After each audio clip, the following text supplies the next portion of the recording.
তাই অনেকদিন পর মেহেদি পরলাম। মেহেদি পরতে তো আমার অনেক ভালো লাগে। আপনাদের কার কাছে কেমন লাগে কমেন্টে জানাবেন। আসসালামু আলাইকুম এভরিওয়ান, আশা করি আপনারা সবাই অনেক ভালো আছেন। আলহামদুলিল্লাহ আমরাও অনেক ভালো আছি। আজকে দুপুরে ভাবতেছিলাম যে কচুর বই আর আলু দিয়ে বড় মাছের ঝোল রান্না করব, কিন্তু এই কথা আপনাদের ভাইয়া শুনে বলছিল না তুমি কচুর বই আর আলু দিয়ে ছোট মাছ চচ্চড়ি করো। এই কথা শুনে তো আমি ভাবতেছিলাম যে অন্য সময় তাদেরকে যদি বলি যে আজকে কি রান্না করব, তাদের পেটে বম মারলেও বের হবে না যে হ্যাঁ আজকে এটা রান্না করো। আর আজকে যখন আমি মুখ দিয়ে বলেছি যে আজকে আমি এটা রান্না করব, তখন তাদের অনেক রেসিপি বের হয়েছে। তাহলে বুঝতে পেরেছেন এনারা কেমন মানুষ। কি আর করার, জামাই যখন বলেছে রান্না তো করতেই হবে। এমন তো আমাদের সাথে প্রায়ই হয়, আমি যখন খাবো ঝোল আপনাদের ভাইয়া তখন খাবে পুরপুরি। এই জন্য এখানে আমি পুরপুরি রান্না করার জন্য কচুর বই আর আলু কেটে নিচ্ছিলাম। এটাকে তো আমরা কচুর বই নামেই চিনি, আপনারা কে কোন নামে চিনেন কমেন্টে জানাবেন। আমার তো এই কচুর বই খেতে অনেক ভালো লাগে। এর ভর্তা বলেন, পুরপুরি ঝোল, সব কিছুই আমার কাছে ভালো লাগে। এই তো আমার তরকারিটা কুটে নেওয়া হয়ে গেছে। এখন আমি তরকারিটা ভালোভাবে ধুয়ে নিচ্ছিলাম। ক্যামেরাতে আমি একবার ধোয়া দেখালেও এটা আমি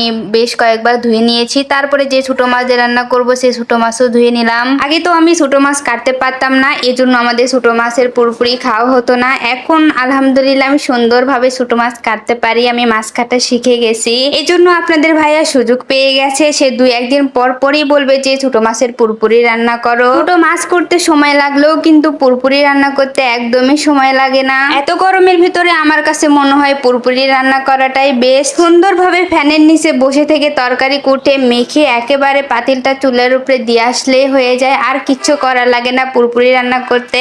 এই তো আমার পুরপুরি রান্নাটা হয়ে গেছে। পুরপুরিটা খেতেও অনেক মজা হয়েছিল। তারপরে আমি একটু হাতে মেহেদি পরে নিয়েছিলাম। এই সময়টা আমার মেয়ে ঘুমাচ্ছিল, প্রায় অনেক দিন হলো হাতে মেহেদি পরা হয় না, এই জন্য ভাবছিলাম যে একটু হাতে মেহেদি পরি। মেহেদি দিতে দিতে আমি ডিজাইন অন্যরকম করে ফেলেছি, খুব একটা ভালো হয়নি দেখতে। আমার কাছে মেয়েদের সাজগোজের জিনিসের ভিতরে মেহেদিটাই অনেক ভালো লাগে। মেহেদি দিতে আমি অনেক ভালোবাসি। আগে তো প্রায় আমার হাতে মেহেদি থাকতো, এখন বাবু হয়ে যাওয়ার পরে মেহেদি দেওয়ার তেমন আর সময়ও হয় না। যাই হোক, এখানে আমি আলু আর কচুর বই একসাথে সিদ্ধ করে নিয়েছি, ভর্তা বানাবো। শুধু তো পুরপুরি দিয়ে ভাত খাওয়া যায় না, এই জন্য ভাবছি ভর্তা বানাবো।